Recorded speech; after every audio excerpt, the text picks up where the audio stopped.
Bonsoir à tous, bienvenue sur D8. Je suis ravie de vous retrouver pour une nouvelle édition de Voyage au bout de la nuit. Alors ce soir, cette nuit, nous partons avec un livre de Stendhal assez incompris, mais connu, qui s'intitule De l'amour. Nous en sommes au chapitre 39, intitulé De l'amour à querelle. Voilà, et donc il s'agit d'une réflexion stendhalienne sur le sentiment amoureux et les rapports amoureux en eux-mêmes. Immédiatement après l'amour-passion et payé de retour entre gens de la même portée, il faut placer pour la durée l'amour à querelle, où le querellant n'aime pas. On en trouvera des exemples dans les anecdotes relatives à la duchesse de Berry, mémoire de Duclos. Participant à la nature des habitudes froides fondées sur le côté prosaïque et égoïste de la vie et compagnes inséparables de l'homme jusqu'au tombeau, cet amour peut durer plus longtemps que l'amour-passion lui-même. Mais ce n'est plus l'amour, c'est une habitude occasionnée par l'amour et qui n'a de cette passion que les souvenirs et le plaisir physique. Cette habitude suppose nécessairement des âmes moins nobles. Chaque jour, il se forme un petit drame, me grondera-t-il, qui occupe l'imagination. Comme dans l'amour-passion, chaque jour, on avait besoin de quelques nouvelles preuves de tendresse. Voir les anecdotes sur Madame d'Houdetot et Saint-Lambert. Il est possible que l'orgueil refuse de s'habituer à ce genre d'intérêt. Alors, après quelques mois de tempête, l'orgueil tue l'amour. Mais on voit cette noble passion résister longtemps avant d'expirer. Les petites querelles de l'amour heureux font longtemps illusion à un cœur qui aime encore et qui se voit maltraité. Quelques raccommodements tendres peuvent rendre la transition plus supportable. Sous le prétexte de quelques chagrins secrets, de quelques malheurs de fortune, l'on excuse l'homme qu'on a beaucoup aimé.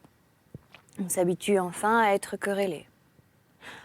Où trouver, en effet, hors de l'amour-passion, hors du jeu, hors de la possession du pouvoir, quelque autre source d'intérêt de tous les jours comparable à celle-là pour la vivacité?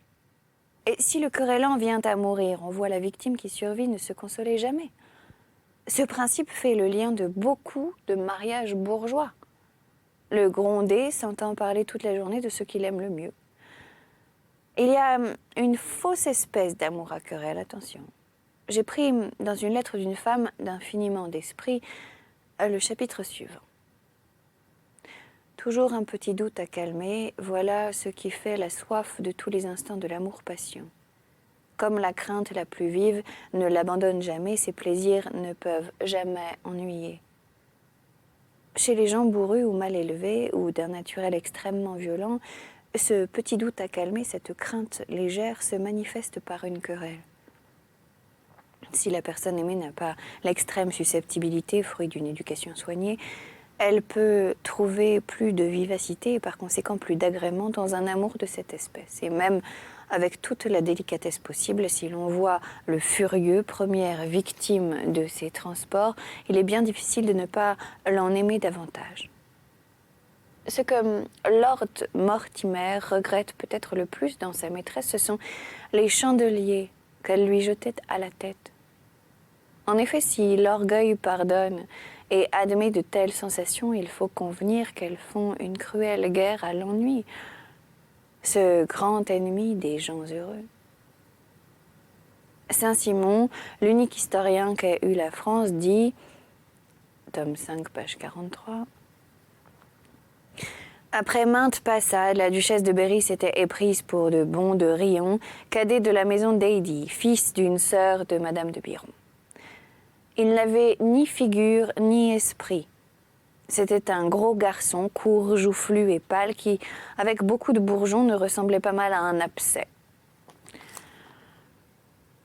Il avait de belles dents et n'avait pas imaginé causer une passion qui, en moins de rien, devint effrénée et qui dura toujours sans néanmoins empêcher les passades et les goûts de traverse. Il n'avait rien vaillant, mais force frères et sœurs qui n'en avaient pas davantage. Monsieur et Madame de Pons, dame d'Atour, de Madame la Duchesse de Berry, étaient de leurs parents et de la même province. Ils firent venir le jeune homme, qui était lieutenant de dragons, pour tâcher d'en faire quelque chose. À peine fut-il arrivé que le goût se déclara. Et il fut le maître au Luxembourg. Monsieur de Lauzun, dont il était petit-neveu, en riait sous cape. Il était ravi et se voyait renaître en lui, au Luxembourg, du temps de mademoiselle. Il lui donnait des instructions et Rion, qui était doux et naturellement poli et respectueux, bon et honnête garçon, les écoutait. Mais bientôt, il sentit le pouvoir de ses charmes, qui ne pouvaient captiver que l'incompréhensible fantaisie de cette princesse. Sans en abuser avec autre personne, il se fit aimer de tout le monde, mais il traita sa duchesse comme monsieur de Lauzun avait traité mademoiselle. Il fut bientôt paré des plus riches dentelles, des plus riches habits, muni d'argent, de boucles, de joyaux. Il se faisait désirer, se plaisait à donner de la jalousie à la princesse et à paraître jaloux lui-même. Souvent, il la faisait pleurer. Peu à peu, il la mit sur le pied de ne rien faire sans sa permission, pas même les choses indifférentes. Tantôt prête à sortir pour aller à l'opéra, il la faisait demeurer. D'autres fois, il l'y faisait aller malgré elle. Il l'obligeait à faire du bien à des dames qu'elle n'aimait point ou dont elle était jalouse, et du mal à des gens qui lui plaisaient et dont il faisait le jaloux. Jusqu'à sa parure, elle n'avait pas la moindre liberté. Il se divertissait à la faire décoiffer ou à lui faire changer d'habit quand elle était toute prête, et cela si souvent et quelquefois si publiquement qu'il l'avait accoutumée le soir à prendre ses ordres pour la parure et l'occupation du lendemain. Et le lendemain, il changeait tout et la princesse pleurait tant et plus. Enfin, elle en était venue à lui envoyer des messages par des valets affidés, car il logea presque en arrivant au Luxembourg. Et les messages se réitéraient plusieurs fois pendant sa toilette pour savoir quel ruban elle mettrait, et ainsi de l'habit et des autres parures, et presque toujours il le faisait porter ce qu'elle ne voulait point. Et si quelquefois elle osait se licencier à la moindre chose sans son congé, il la traitait comme une servante, et les pleurs duraient souvent plusieurs jours. Cette princesse si superbe, et qui se plaisait tant à montrer et à exercer le plus démesuré orgueil, s'avilit à faire des repas obscurs avec lui et avec des gens sans aveu, elle avec qui nul ne pouvait manger s'il n'était prince de sang. Le jésuite Riglet, qu'elle avait connu enfant et qu'il avait cultivé, était admis dans ses repas particuliers, sans qu'il en eût honte ni que la duchesse en fût embarrassée. Madame de Mouchy était la confidente de toutes ces étranges particularités. Elle et Rion mandaient les convives et choisissaient les jours. Cette dame raccommodait les amants, et cette vie était toute publique au Luxembourg, où tous s'adressaient à Rion qui, de son côté, avait soin de bien vivre avec tous. Et avec un air de respect qu'il refusait en public à sa seule princesse. Devant tous, il lui faisait des réponses brusques qui faisaient baisser les yeux au présent et rougir la duchesse, qui ne contraignait point ses manières passionnées pour lui. Rion était pour la duchesse un remède souverain à l'ennui. Une femme célèbre dit tout à coup au général Bonaparte, alors jeune héros couvert de gloire et sans crime envers la liberté: « Général, une femme ne peut être que votre épouse ou votre sœur. » Le héros ne comprit pas le compliment. L'on s'en est vengé par de belles injures. Et ces femmes-là aiment à être méprisées par leur amant.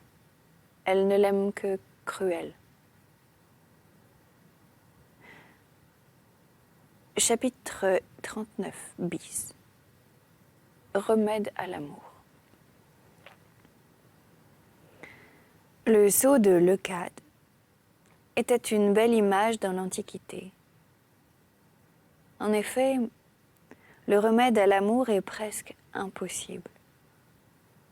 Il faut non seulement le danger qui rappelle fortement l'attention de l'homme aux soins de sa propre conservation, mais il faut ce qui est bien plus difficile, la continuité d'un danger piquant et que l'on puisse éviter par adresse afin que l'habitude de penser à sa propre conservation ait le temps de naître. Je ne vois guère qu'une tempête de 16 jours, comme celle de Don Juan, ou le naufrage de Monsieur Cochelet parmi les morts. Autrement, l'on prend bien vite l'habitude du péril et même l'on se remet à songer à ce que l'on aime avec plus de charme encore quand on est en vedette à 20 pas de l'ennemi. Nous l'avons répété sans cesse, l'amour d'un homme qui aime bien jouit ou frémit de tout ce qu'il s'imagine et il n'y a rien dans la nature qui ne lui parle de ce qu'il aime. Or, jouir et frémir fait une occupation fort intéressante et auprès de laquelle toutes les autres pâlissent.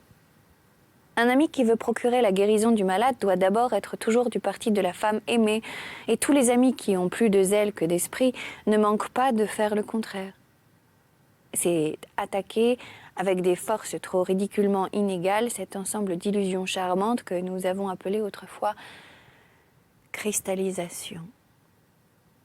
L'ami guérisseur doit avoir devant les yeux que s'il se présente une absurdité à croire comme il faut pour l'amant ou la dévorer ou renoncer à tout ce qui l'attache à la vie, il la dévorera et avec tout l'esprit possible niera dans sa maîtresse les vices les plus évidents et les infidélités les plus atroces.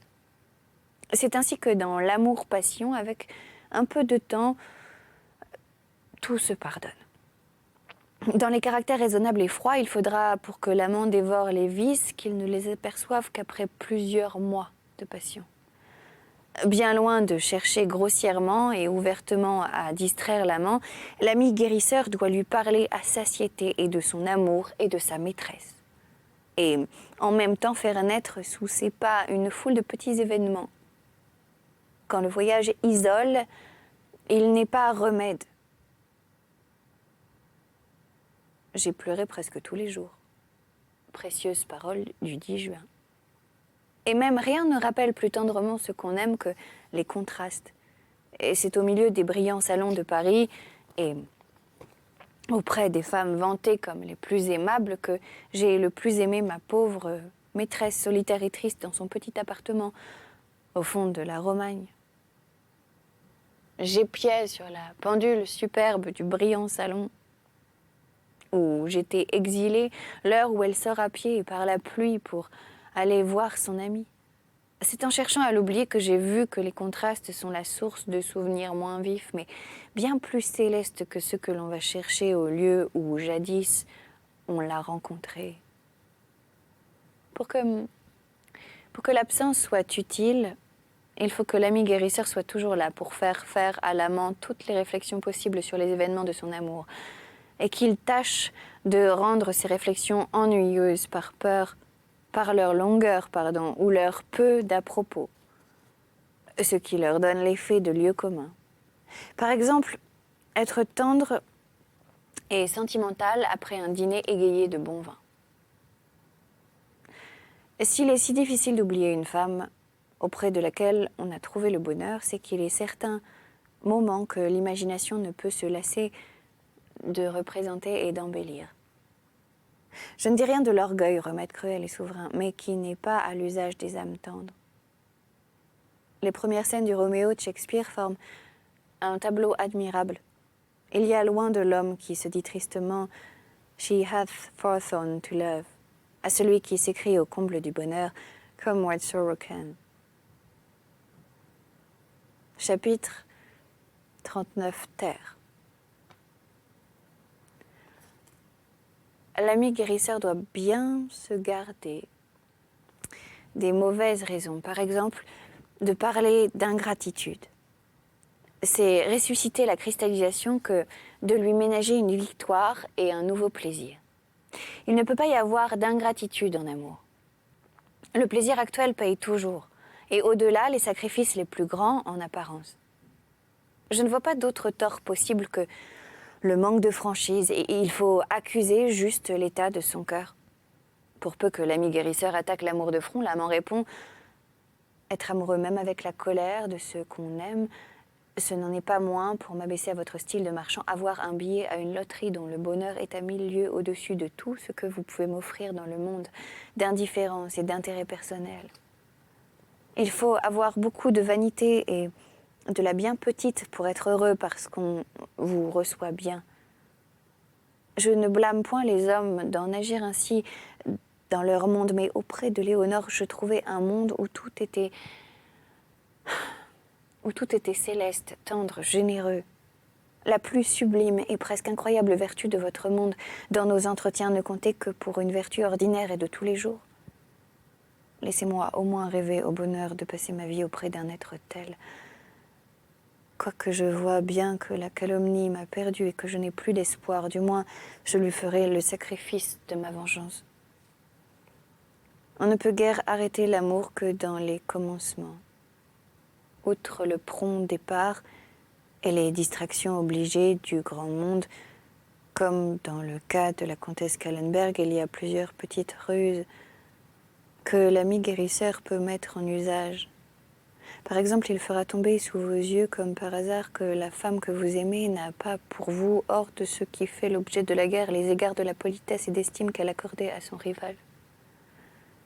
Les plus petites choses suffisent car tout est signe en amour. Par exemple, elle ne vous donne pas le bras pour monter à sa loge. Cette niaiserie, prise au tragique par un cœur passionné liant une humiliation à chaque jugement, qui forme la cristallisation, empoisonne la source de l'amour et peut le détruire. On peut faire accuser la femme qui se conduit mal avec notre ami d'un défaut physique et ridicule, impossible à vérifier. Si l'amant pouvait vérifier la calomnie, même quand il la trouverait fondée, elle serait rendue dévorable par l'imagination et bientôt n'y paraîtrait pas.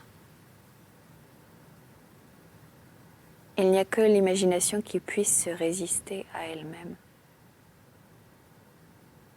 Henri III le savait bien quand il médisait de la célèbre duchesse de Montpensier. C'est donc l'imagination qu'il faut surtout garder chez une jeune fille que l'on veut préserver de l'amour. Et moins elle aura de vulgarité dans l'esprit, plus son âme sera noble et généreuse, plus, en un mot, elle sera digne de nos respects. Plus grand sera le danger qu'elle court. Il est toujours périlleux pour une jeune personne de souffrir que ses souvenirs s'attachent d'une manière répétée et avec trop de complaisance au même individu. Et si la reconnaissance, l'admiration ou la curiosité viennent redoubler les liens du souvenir, elle est presque sûrement sur le bord du précipice. Plus grand est l'ennui de la vie habituelle, plus sont actifs les poisons nommés gratitude, admiration, curiosité. Il faut alors une rapide, prompte et énergique distraction. C'est ainsi qu'un peu de rudesse et de noncurrence dans le premier abord, si la drogue est administrée avec naturel, est presque un sûr moyen de se faire respecter d'une femme d'esprit. On va juste avoir le temps d'entamer le chapitre suivant. Des nations par rapport à l'amour, des tempéraments et des gouvernements. Toutes les amours, toutes les imaginations prennent dans les individus la couleur des 6 tempéraments.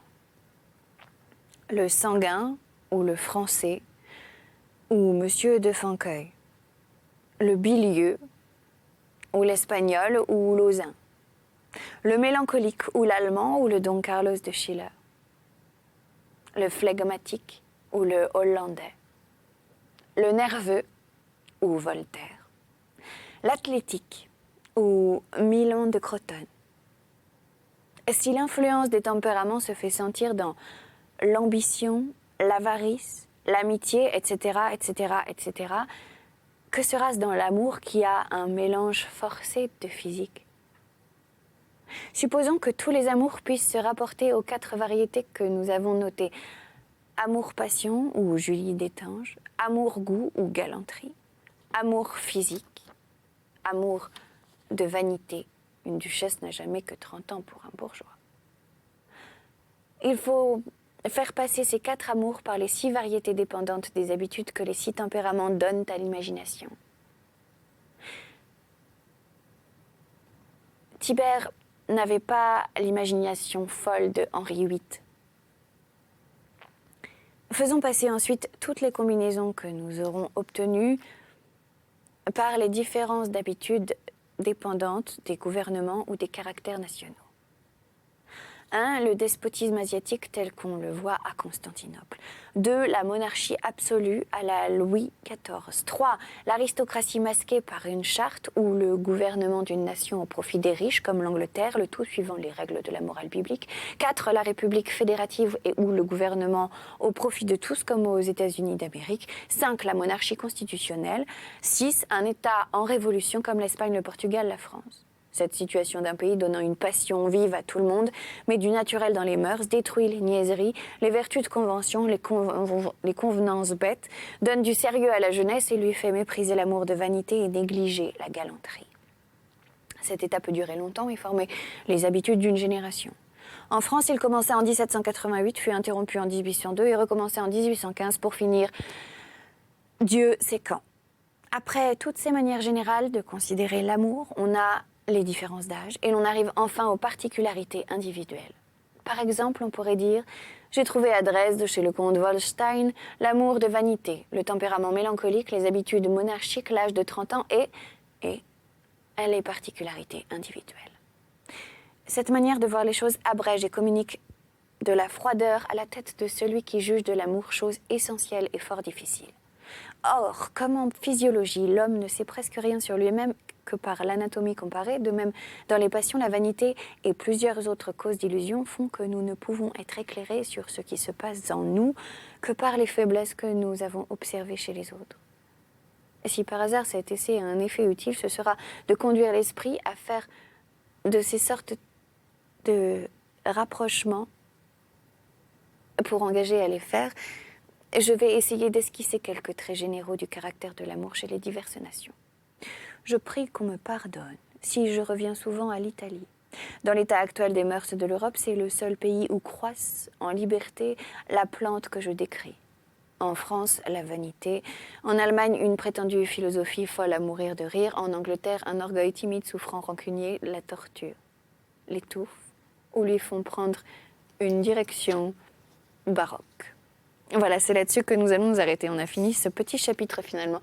Merci de nous avoir suivis. Rendez-vous sur les réseaux sociaux, #VBN. Et quant à moi, je vous dis à très bientôt sur notre chaîne pour de prochaines aventures littéraires. Voilà, passez une excellente journée si vous vous réveillez et une très bonne nuit si vous vous couchez. Salut!